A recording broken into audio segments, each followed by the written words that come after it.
The thing about PTSD is you just never know when it's going to catch you out. For me, post-traumatic stress disorder is a scar that I feel Iraq left. That's probably always going to be with me. It's the fear, your body relives the fear of you think you're going to die. And I don't think anybody in normal life can say that they've ever experienced a moment where they think they're going to die. But I have, and my fellow veterans have. The war may be over, but the battle is still very real for a lot of people. There's nothing weak about admitting that you've got mental health problems. You know, I've done a lot of very hard things in my life, and I'll still stand by now. Owning up to my own mental health problems has been by far the hardest challenge that I've done. I think, you know, I was a severely troubled young man for a few years, for a long time actually.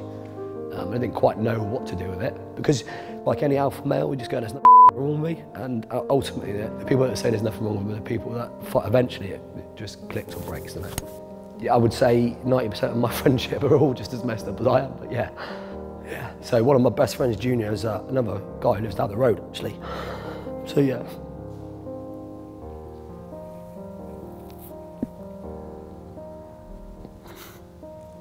God, sorry guys.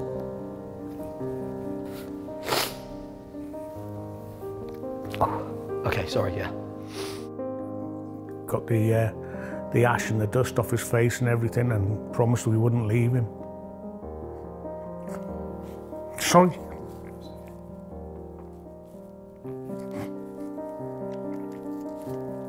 If I died tomorrow, who would actually care? My father probably would, my children might. I knew that I was getting sicker and sicker. I just didn't know why. And in the end, I just fell off a cliff face and I knew I was in crisis. I wake most nights and thinking until midnight, thinking about what I went through on D-Day. I had lost my identity and my sense of belonging, and I genuinely didn't understand or think that I was worth anything anymore. I was broken. You become desensitised to a degree to the fighting, to the things you see. The bloated bodies in the river, the people caught in the crossfire occasionally, the young children combatants, the things that you face are just so far out of the society that we came from to start with. Regardless of how much training you've had, you know, you're still only human. While I was serving, it wasn't a low point, because we were doing what we joined to do. It's when you leave, you've got nobody to talk to, and you cannot possibly expect the civilian population to even comprehend what's going on in your head. When I left, it was a crushing feeling of loneliness. Never felt so lonely in my life.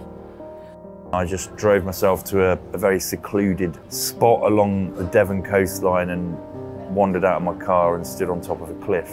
And I was basically contemplating suicide, throwing myself off. In the end, I left the military. A weight off my shoulder for a while, but then the ghost and the nightmare came back, and I got worse. My drinking was quite heavy, and trying to end my life a couple of times. I lost friends, yes. And I lost friends in England afterwards. We were in Scotland, a camp, and a chap said, I've had enough. He said, I can't put up with much more of this. I said, look, just go in and sit down and I'll be with you. I was going up towards the company office, and the bloke said, you heard about Taffy? I said, no. Why, what's the matter with Taffy? He shot himself. Just one of the things. There's no answer for it.